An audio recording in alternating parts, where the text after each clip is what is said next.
Doctor Vandana Das memorial clinic മകൾക്ക് വേണ്ടി അച്ഛനമ്മമാർ പണിതത്. ജീവിച്ചിരുന്നെങ്കിൽ ഈ സ്ഥലത്ത് ഒരു ചെറിയ ആശുപത്രി വന്ദന പണിയുമായിരുന്നുവെന്ന് അത്രമേൽ അവർക്ക് ഉറപ്പുണ്ട്. ഇവിടുത്തെ സാധാരണക്കാരായ ആളുകളുമൊക്കെ ഇവിടെ വരുമ്പോൾ അവരുടെ ആവശ്യപ്രകാരം അവർ പറയുമായിരുന്നു, മോളെ ഞങ്ങളെയൊക്കെ ചികിത്സിക്കണം, ഞങ്ങൾക്ക് ബുദ്ധിമുട്ടാണ് എന്നിങ്ങനെ ആവശ്യം ഉന്നയിച്ചിട്ടുണ്ട്.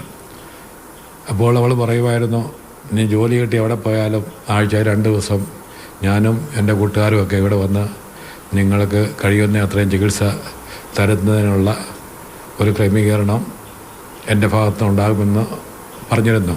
വന്ദനയുടെ അമ്മ വസന്തകുമാരിക്ക് കുടുംബോഹരി കിട്ടിയ സ്ഥലത്താണ് ക്ലിനിക്ക് പണിതത്. ദേശീയ ജലപാതയോട് ചേർന്ന സ്ഥലം വന്ദനയ്ക്ക് വലിയ ഇഷ്ടമായിരുന്നു. മോള് പഠിക്കുന്ന കാലത്ത് തന്നെ സാധാരണക്കാരായ ആളുകളുടെ ബുദ്ധിമുട്ടുകളും ദുഃഖങ്ങളും ഒക്കെ അറിയുവാൻ താല്പര്യപ്പെടുകയും അതിനനുസരിച്ച് അവരെയൊക്കെ സഹായിക്കണം എന്നുള്ള ഒരു മാനസികാവസ്ഥ വളരെ ചെറുപ്പം മുതലേ സ്കൂളിൽ പഠിക്കുന്നത് മുതലേ ഉണ്ടായിരുന്ന ഒരു സാധു പെൺകുട്ടിയായിരുന്നു ഡോക്ടർ വന്ദനാദാസ്. ഉദ്ഘാടനത്തിന് ശേഷം അധികം വൈകാതെ തന്നെ ചികിത്സ ആരംഭിക്കും. വന്ദനയുടെ സുഹൃത്തുക്കൾ ഉൾപ്പെടെയുള്ളവർ ക്ലിനിക്കിൽ സേവനം നൽകാമെന്ന് ഉറപ്പ് നൽകിയിട്ടുണ്ട്. ഹൗസ് സർജൻസി വിദ്യാർത്ഥിയായിരുന്ന വന്ദന 2023 മെയ് 10 കൊല്ലപ്പെട്ടത്.